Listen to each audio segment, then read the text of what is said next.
Hello, everyone. This is Rabbi Ari Sachs of Congregation Beth Mordechai coming to you with today's online Parashah class. The Parashah for today is Parashat Teitzei, in the middle of the book of Deuteronomy, the book of Devarim. And we focus on the first third of this week's Torah portion, which has some really interesting material. We first got the not necessarily command, but the instructions of what to do with a beautiful woman who you capture. To what extent are you allowed to marry that woman? And then that's to be followed with talking about if you have two wives and you love one of their you love one child from one, but you don't love the child from the other because you like one wife and you don't like the other one, which kind of reminds me a little bit of the story of Jacob and Rachel and Leah with Joseph and his brothers. What do you do in that case? And then the final one is about what do you do with a case having to deal with a rebellious, wayward child? How do you handle that particular child? And what's interesting is that, you know, as you kind of go through all these sort of different all these different issues or these different laws, in a certain sense, you could read them independently. They're all talking about three separate situations. The rebellious son, for instance, has, according to Rashi, there's no connection necessarily with anything else that's written in the Parashah. But the more that you read it together, the more that you kind of flow from one to the next, it's almost as if, how can you not actually read these texts together? And that's kind of what I want to focus on today, is to read these texts together, understand what they're trying to teach us, and specifically that we have a story, the Bible, from the prophets, particularly of King David and his relationship with his child, particularly his child Absalom, or English, coming from his wife Maacah, who is the daughter of a king who was taken in battle, and to understand a little bit more about what this is trying to teach us in regards to correct moral behavior. And so for that, we're going to begin our learning with the beginning of this week's Parashah.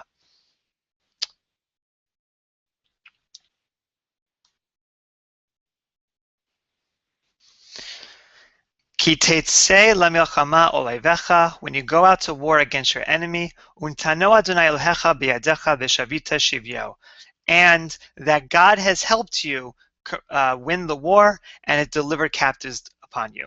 Just something interesting from that verse is that it's not talking about you winning the war, it's about God winning the war for you. And so in many ways this is about God telling you what you are and you're not allowed to do. V'ra'ita bashivya eshet yefat toar, and you see a beautiful woman who is taken as one of the captives.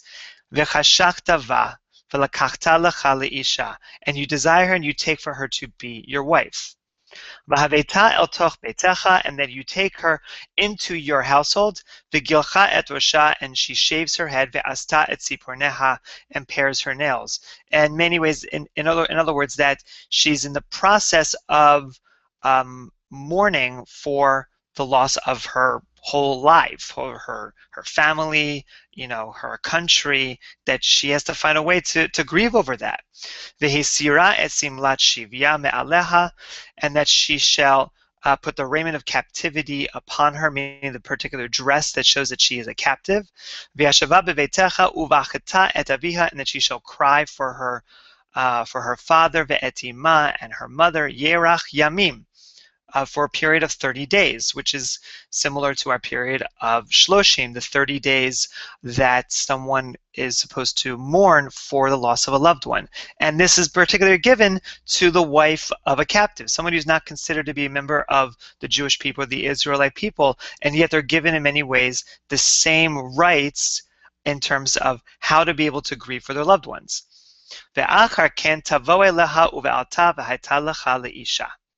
And that you shall then take for her in order to be your wife after that period of mourning.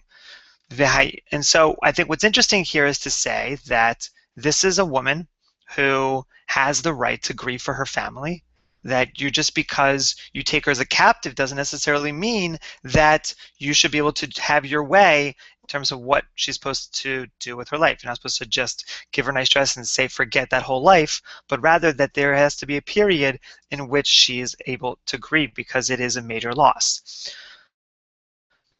Now that we know that that's the law in regards to how to treat her, we also learn the following. V'haya im lo chafatzta ba, and if it finds out that you actually do not desire her anymore, maybe after that period of 30 days you realize, I thought I was in the mood, I thought that this was someone that I really had feelings for, but turns out not so much. It may just been a flight of fancy. V'shilachta lenafsha, and so you shall let her go. Umachor lo timkarena bakasef, but you doesn't mean that she's your property, that you can sell her. Rather, you can't sell her at all. You should just simply let her go. Lo titamer ba tachat asher inita, because it's not that you've taken her as a slave, but rather that you have humbled her in the sense that you've now taken her as a captive, saying to be your wife, but not saying that this is someone who I bought as a slave. So that here we have also the sense that, going into a period of war, and you might end up taking the people to be your to be belonging to you, that in this case you're not talking about a moment in which that this particular captive woman is considered to be a slave, since you were going to take her to be your wife. Now we know from the case of King David, when it comes to his wife Ma'akah, took Maacah, the daughter of Talmai, the king of Gashur, in order to be his wife. So she fit that first bit, in the sense that now she is going to be his wife and that they're going to have children. So let's see what happens here.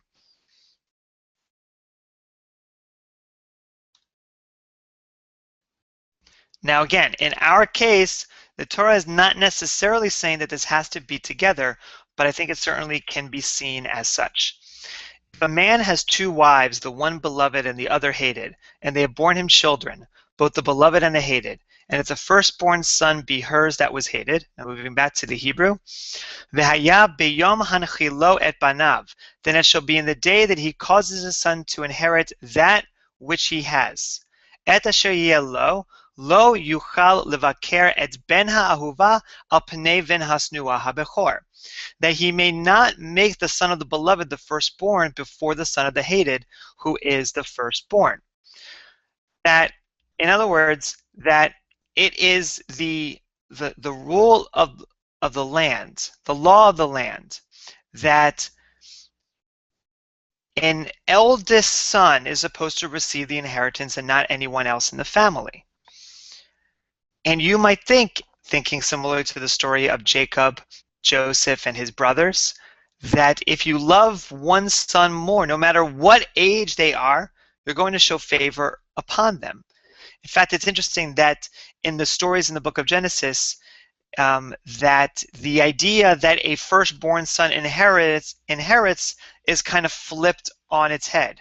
You have Ishmael, who was born before Isaac. Isaac is the one who inherits. You have Esau born before Jacob. It is Jacob who inherits.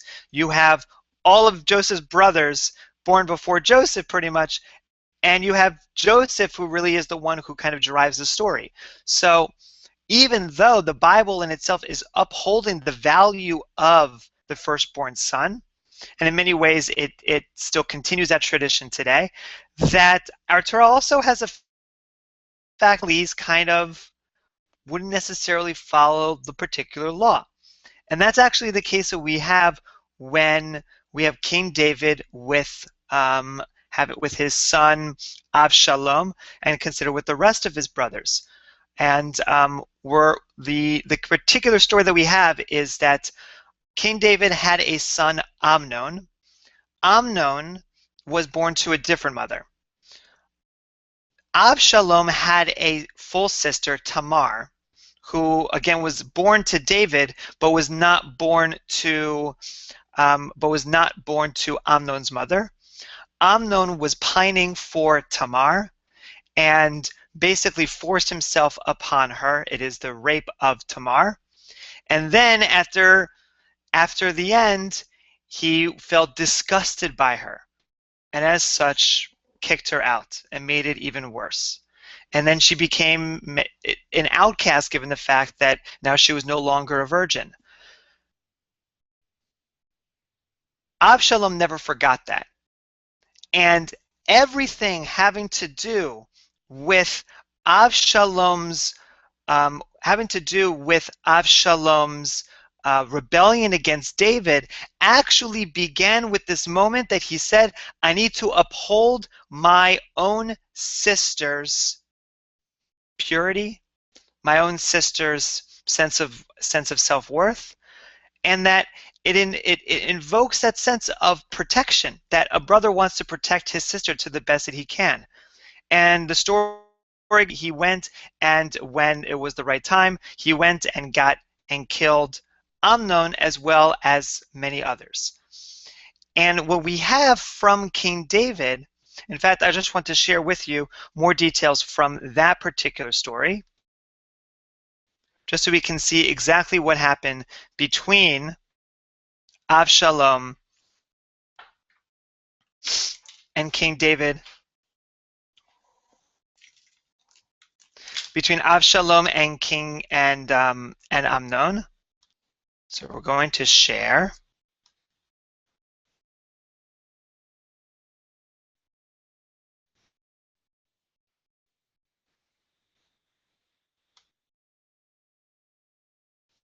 This is from 2 Samuel chapter 13. I'm going to read in the English.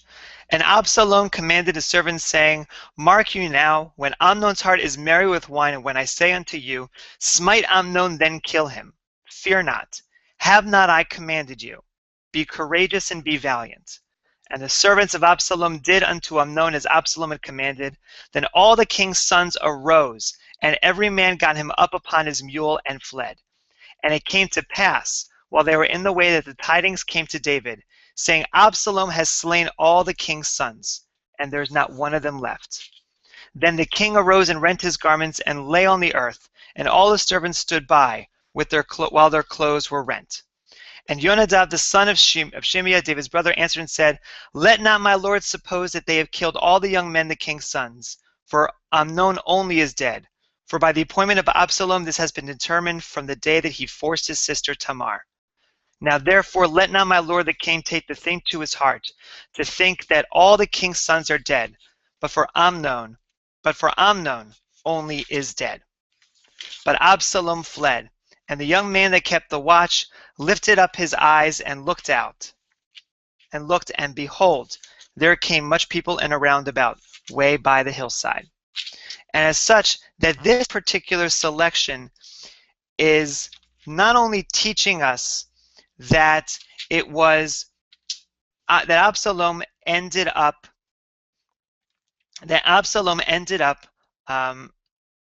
fleeing after killing, but that David was renting his garments, seemingly for Absalom. So I'm sorry, seemingly for Amnon. But in fact, if you read a little bit further in the chapter, and so we're going to go back, we find out that's actually not the case.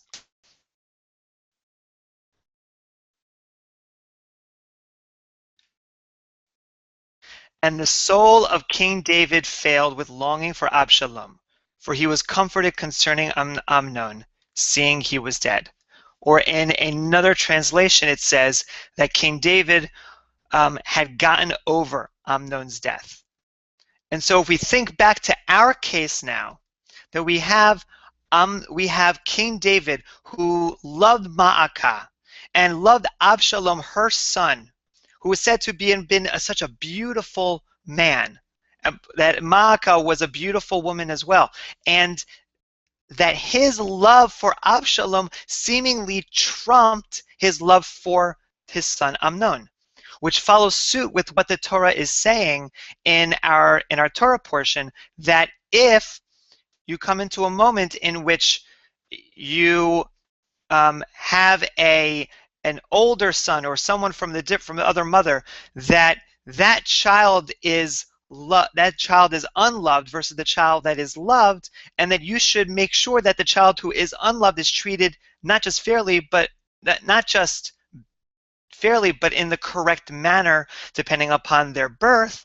It's almost as if to say that when you are in a moment in which you have a more loved son, which the Torah seems to accept, then you have to work hard at making sure that the unloved son is going to be fair due. As it says in verse 17, Ki et habechor ben hasnua yakir latet lo pi shnayim. But he shall acknowledge the firstborn, the son of the hated, by giving him a double portion of all that he has. Bechol asher matzeh lo, ki hu reshit ono mishpat hachora. Rashi seems to be indicating that actually the double portion is not just the first portion that he's allowed, but in the sense that the portion, an extra portion given the fact of him being hated. And so, in essence, you have the response that the Torah is making to potentially what King David had done, or what King David was doing, saying this is really how you should treat this situation. And yet King David couldn't help himself. He loved Absalom so much, which leads to the final section in regards to what's known as ben sorer umoreh, of the wayward, rebellious child. We go back to our Torah portion.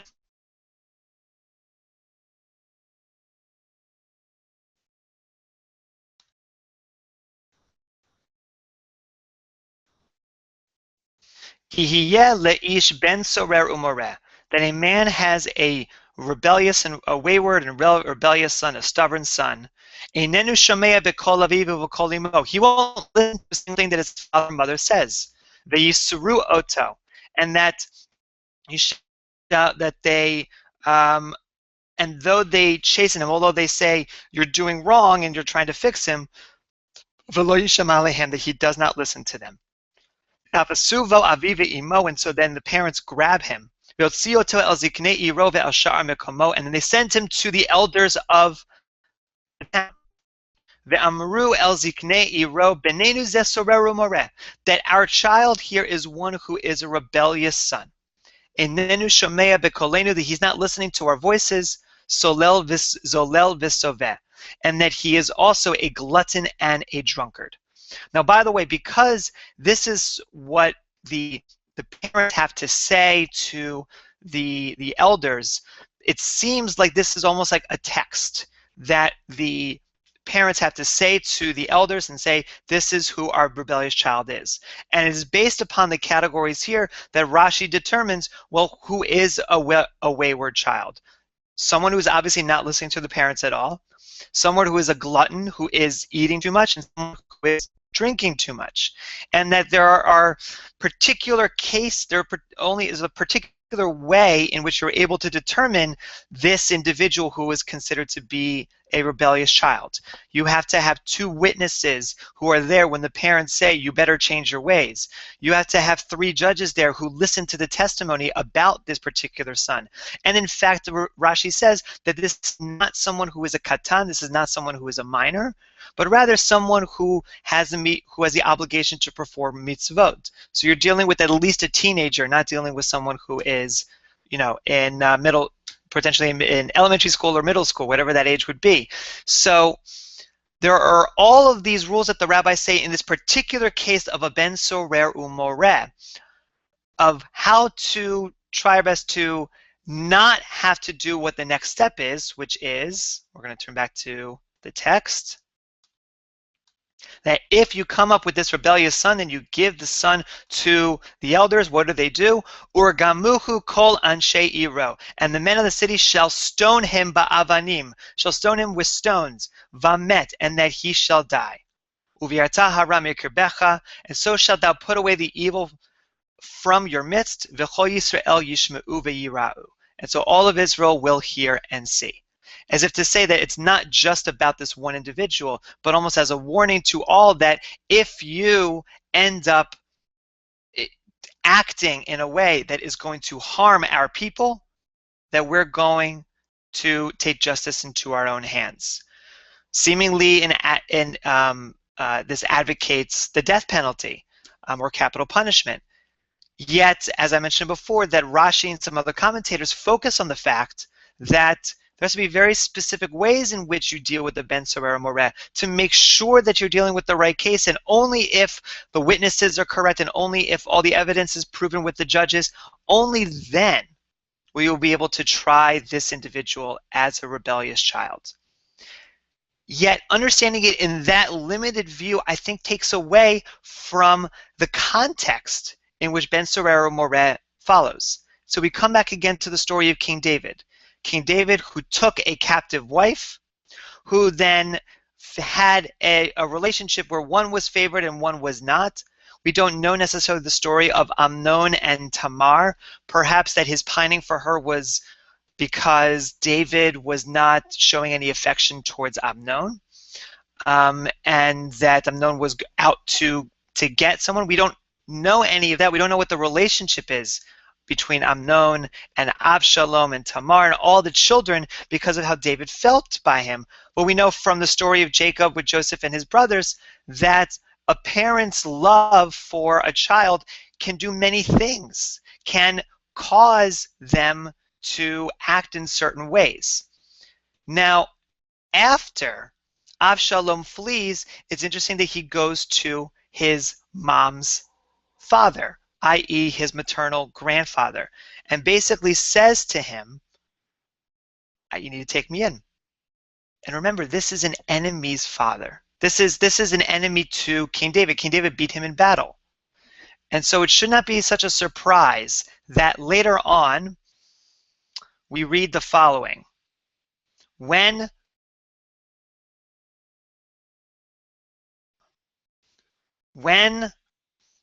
Absalom returns to the land of Israel, this is what happens. And it came to pass after this that Absalom prepared him a chariot and horses and 50 men to run before him. And Absalom used to rise up early and stand beside the way of the gate. And it was so, that when any man had a suit which should come to the king for judgment, then Absalom called unto him and said, Of what city are you? And he said, Thy servant is one of the tribes of Israel. I.e., Absalom is seeing these people on the way to go to the king, to ask the king for help in resolving a judgment. And Absalom is saying, oh, what are you doing? And they give them the reason. And this is how Absalom responds. And Absalom said unto him, See, thy matters are good and right, but there is no man deputed of the king to hear you. Saying no one's going to listen to you. Absalom said, moreover, Oh, that I were made judge in the land, that every man who has any suit or cause might come unto me, and I would do him justice. At this moment, Absalom is saying that if you come to me, I will be your judge. I will be the one to tell you how you should live. I will be the one to give you the correct judgment. He's coming back after going to his maternal grandfather. Yes, it's family, but it's the enemy of David, and saying, I'm going to be this new king. And he was one who had lived with the Israelites. And as it says later on, that the Israelites loved him. And so now you have a rebellion on your hands. And King David has to flee. And Absalom flees after King David. Eventually, Absalom dies. And King David returns. But the fact is that throughout this whole scenario is caused by the fact that Absalom came from a family in which his mother was taken as a captive wife. And the fact that in King David's mind, Absalom was so wonderful that even when Absalom was running after him, was chasing after him, King David wished Absalom the best and hoped that he was still alive and still loved him desperately, did not want him to die. And those feelings can become complicated because David loved Absalom's wife. It was clear that he loved Absalom. It was clear that he had this feeling that wouldn't go away, and it's a positive feeling. It's clear that Absalom cared about his sister, cared about his family's name, and that he tried to do justice in his own way. We can debate whether that was the correct way or not, but he tried to fulfill justice and realized that this was the only way that he could go forward. And then after it happened, that he had to flee and then became under the influence of a grandfather, perhaps felt a little ill will towards David's family, saying, "You're never going to accept me." And Amnon as well, we don't know his reasons for going after Tamar. But you could imagine, given the fact that all of these different kinds of families are coming together under David's roof. And so we have a very difficult situation in which there's a lot of sinning going on. There's obviously Amnon and Tamar. It's obviously Absalom going after Amnon. Obviously Absalom rebelling against King David. And as the Torah seems to lay out, that the Ben Soreru Moreh, this rebellious and wayward child, needs to be dealt with early on so that he doesn't lead others astray. So that all of Israel will hear what happens and not stray from the path. And yet all of this happened because God let us, God let the Israelites in the Torah have captive wives. If God simply said you can't do it, I mean, maybe King David would have done it anyway. He seemed to be a man who kind of went to the tune of his own drummer, but at least we would have a reason to say that he sinned and it was wrong. But in fact, according to the minds of the rabbis, King David was not wrong.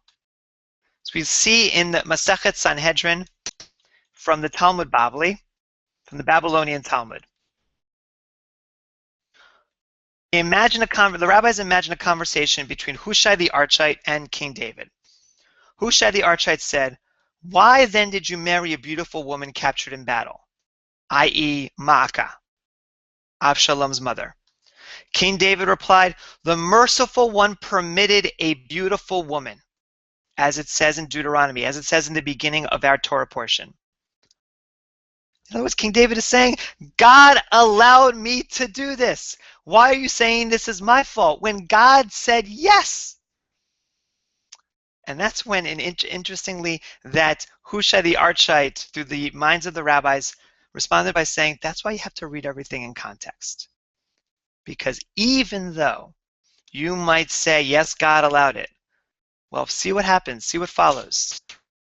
Hushai rejoined, don't you interpret the meaning of Torah by the proximity of verses, i.e. by reading all the verses together? For in proximity to those verses in which one is permitted to marry a captive woman, it is written, if a man has a stubborn and rebellious son. Deuteronomy 18 to 21. Deuteronomy chapter 21, verses 18 to 21. This teaches, whoever marries a beautiful woman taken in battle will have a stubborn and rebellious son. In other words, yes, you can do this according to the Torah. You can take a captive woman. But sinning isn't about just not doing what you're not allowed to. It's about understanding. Can do something. It may be that you shouldn't. And that, I think, is so important. Because as we lead into the high holidays, understanding the fact that there are myriad of choices in front of us, so many choices, much of which is legal right now.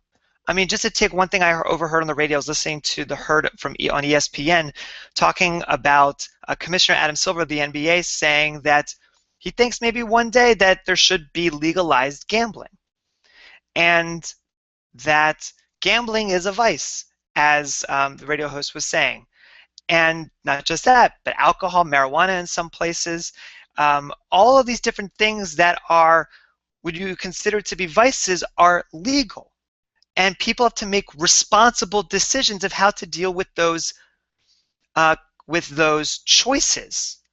That just because something is available doesn't mean that you should, doesn't always mean you should not, but it doesn't necessarily mean that just because I can, that gives me freedom to decide I want to.